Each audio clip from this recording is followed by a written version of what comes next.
నాన్నా మాట్లాడు నాన్నా.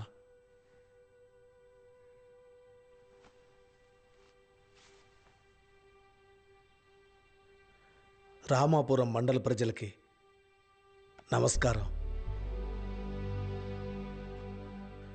నా పేరు మహారాజు. కానీ అందరూ చిన్నప్పటి నుంచి నన్ను మహారాజు అని పిలిచేవారు కాదు. తిమ్మరాజు తిమ్మరాజు అని పిలిచేవారు. ఒకరోజు మా నాన్న దగ్గరికి వెళ్ళి, నాన్న నాకు మహారాజు అనే కదా పేరు పెట్టావు, కానీ అందరూ నన్ను తిమ్మరాజు తిమ్మరాజు అని పిలుస్తున్నారే, ఎందుకు నాన్న అని అడిగాను. అందుకు ఆయన నవ్వుతూ చెప్పారు, తిమ్మరాజు తిమ్మరాజు అని నేను ముద్దుగా పిలుస్తున్నారు, నువ్వు తప్పుగా అనుకోకు నాన్న అన్నారు. నేను దాన్ని నమ్మాను. ఆ తర్వాత చాలా రోజుల తర్వాత నా కొడుకుని పిలిచి నా పేరేంటి నాన్న అని అడిగాను. అందుకు నా కొడుకు మహారాజు అని పూర్తిగా చెప్పాడు. అది మాత్రమే కాదు, ఎవరైతే నన్ను తిమ్మరాజు అని పిలిచారో వాళ్ళతో గొడవ కూడా వెళ్ళాడు. ఆ తర్వాతే మహారాజు అనే పేరు మళ్ళీ నాకు తిరిగి వచ్చింది. ఇదంతా ఎందుకు చెప్తున్నానంటే మీ అందరికీ తెలుసు, ఈ నియోజకవర్గంలో నేను ఎమ్మెల్యేగా ఉన్నాను. ఈ నియోజకవర్గంలో ఉన్న అన్ని ఊర్లకి అన్ని మూలలకి నేను పూర్తిగా వెళ్ళాను. అంతెందుకు, అందరి ఇంటికి వచ్చి సొంత బిడ్డలాగా ఉన్నాను. అది మాత్రమే కాదు, ఒక ఎమ్మెల్యేగా ఉండి మీ అందరికీ ఏమి చేయాలో అవన్నీ కరెక్ట్గా చేశానని నేను నమ్ముతున్నాను. కానీ ఈరోజు మన నియోజకవర్గంలో ఏ ఊరు లోపలికి నేను వెళ్ళలేకపోయాను. ఎందుకండి? ఎవరు ఆపుతున్నారో, ఎందుకు ఆపుతున్నారో నాకు అర్థం కావట్లేదు. 10 సంవత్సరాల పాటు తిరిగిన ఒక వీధిలోకి నేను వెళ్ళలేకపోతున్నానంటే ఏం చెప్పాలో అర్థం కావట్లేదు. మీకు ఒక విషయం తెలుసా? మన ఊర్లో నలుగురు చేసే ఒక ఘోరాన్ని 400 మందికి నచ్చే సమస్యగా ఈజీగా మార్చేయచ్చు. ఆ పనే చేస్తున్నారు ఇప్పుడు. ఈరోజు ఆ ఊర్లోకో లేకపోతే ఆ వీధిలోకో వెళ్లకుండా ఆపేయొచ్చు. కానీ ఎప్పటికైనా ఏ ఊరైనా ఏ వీధైనా నా ఊరే, నా వీధే. ఇది ఎవరు మార్చలేరు, మరుగుపరచనూ లేరు. ఈ నిజాన్ని నమ్మేవాళ్ళు, ఒప్పుకుండేవాళ్ళు నా నక్షత్ర గుర్తుకి తప్పకుండా ఓటేయండి. అది చాలు. అందరికీ నమస్కారం.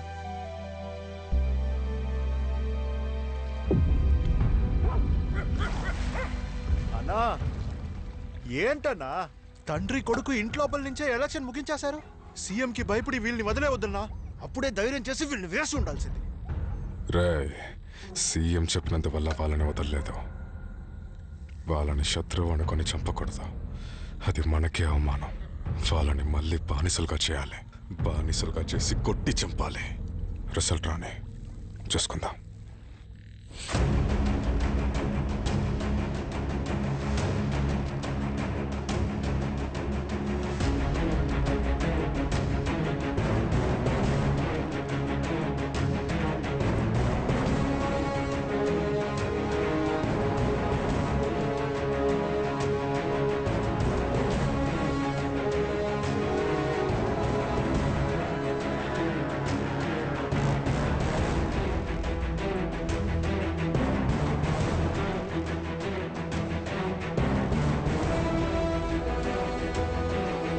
నమస్కారం.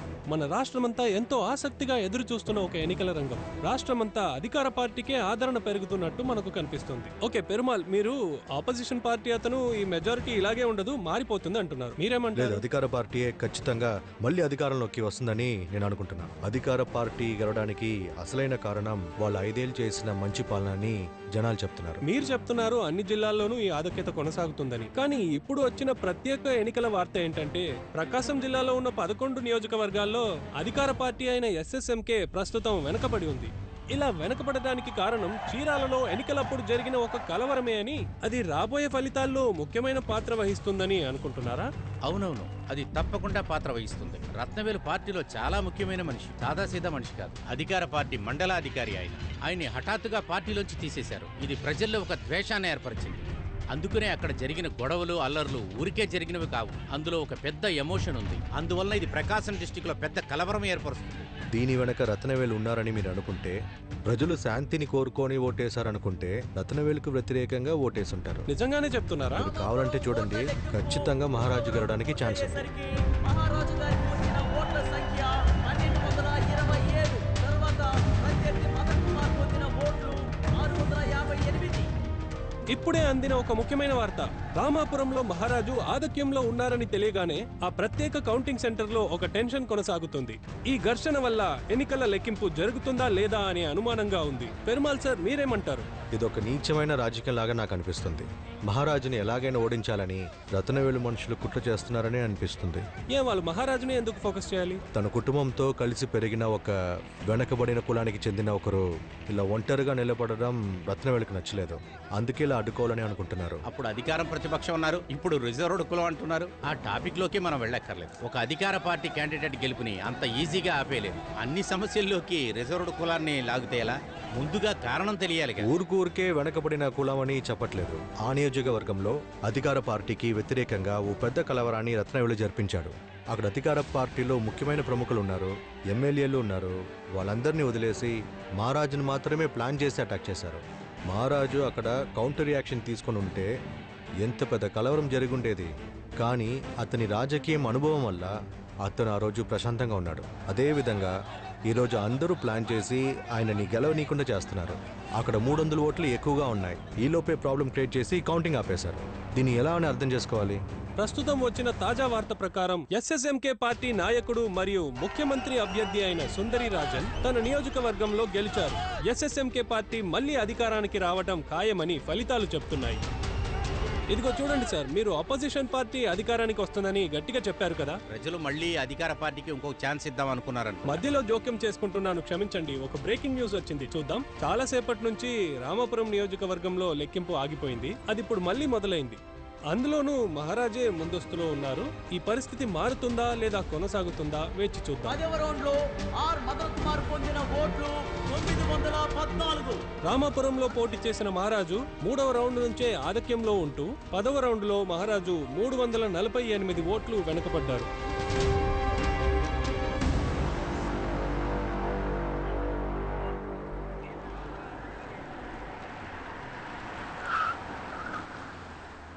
ఎరా రత్న, మళ్ళీ అధికారంలోకి వచ్చారనుకుంటా. ఇక్కడంతా పోటాపోటీగా ఉంది. ఇంకా ఎంతసేపు అని ఇక్కడ గొడవ చేస్తూ కూర్చుంటాం? ఎందుకో మనం అవమాన పాలవుతాం అనిపిస్తోంది. అవమాన పాలవుతామా? దానికి కారణం ఎవరు? నువ్వేగా ఊరికే వీధిలో వాళ్ళందరినీ కలికి ఎక్కడ దాకా తెచ్చావో తెలుసా? ఇప్పుడేమంటావు? వాళ్ళనేం చెయ్యొద్దా? అయ్యా సామి, నువ్వేం పీకొద్దావు. నేను నిన్ను చంపాలనే కసిలో ఉన్నా వెళ్ళిపో. ఓ పిచ్చ నా కొడక.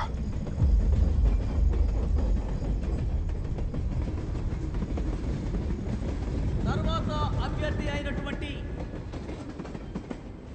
327 ఓట్లు. తర్వాత అభ్యర్థి అముదా పొందిన ఓట్లు ఇక్కడే ఉండొస్తాను. ఎక్కడికి వెళ్తున్నావు అయ్యా నువ్వు? ఉండు నాన్న, వచ్చేస్తాను. అనిత పొందిన ఓట్లు 7.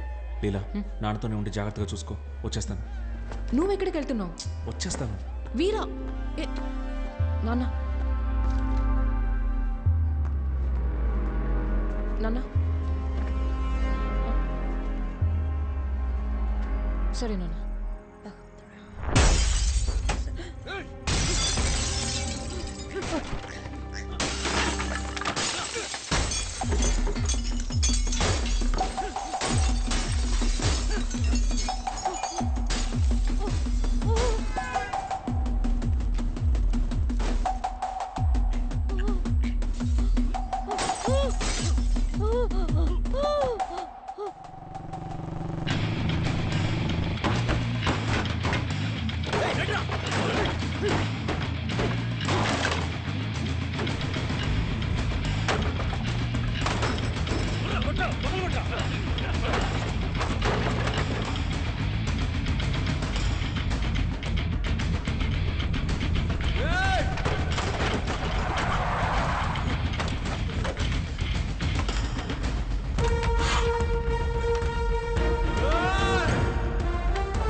జాగ్రత్తగా చూసుకో. నేను చూసుకుంటాను చెప్తున్నానుగా. నువ్వు వెళ్ళు నాన్న దగ్గరికి. అమ్మా ఏమీ లేదమ్మా, ఏమీ లేదు.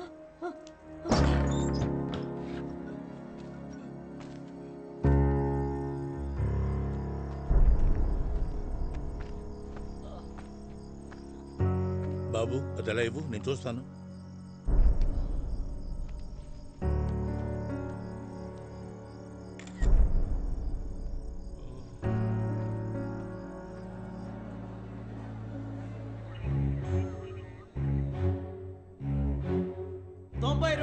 రామాపురం రిజర్వ్డ్ స్థానం ఆఖరి రౌండ్ లో ఎస్ఎస్ఎంకే అభ్యర్థి ఎస్ మహారాజు 65,551 ఓట్ల మెజారిటీతో విజయం సాధించారు.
అభినందనన్నా, గెలిచారుగా.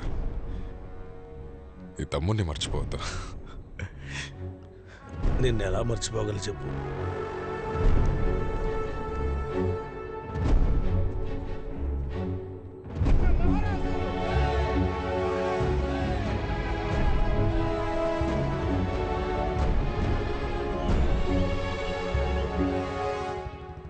నువ్వు అడిగింది న్యాయమే. అందుకు కావలసిన అర్హత, అనుభవం అన్నీ మీ నాన్నకున్నాయి. అంతేకాదు, ఇలాంటి న్యాయాలు మన దేశానికి ఇంకా చాలా అవసరం. న్యాయం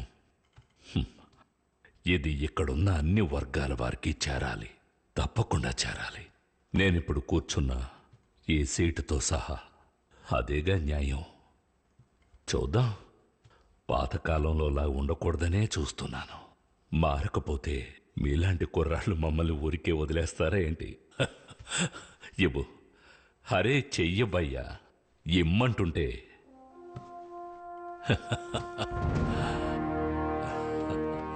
వెళ్ళు, వెళ్ళి గెలిచిరా.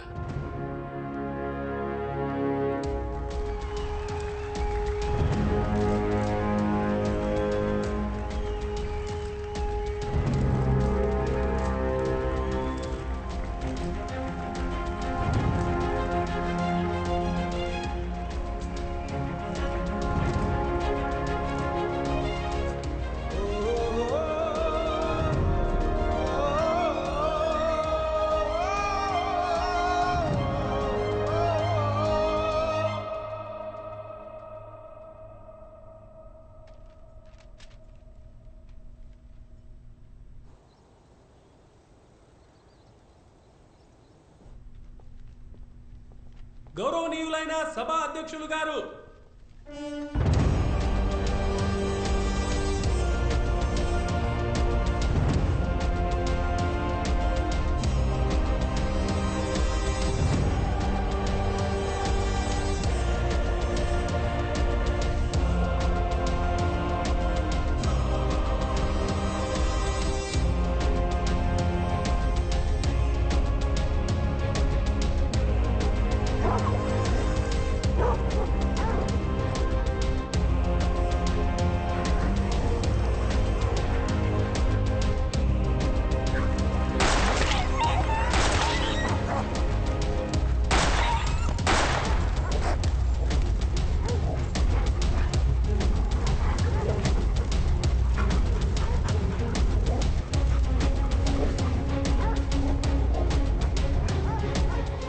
ఏంటి చూస్తున్నావు?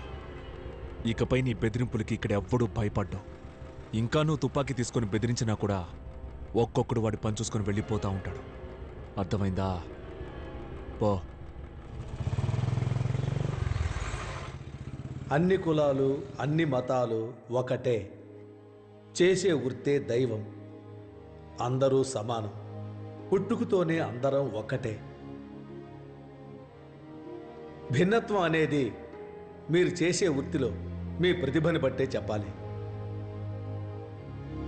నమస్కారం.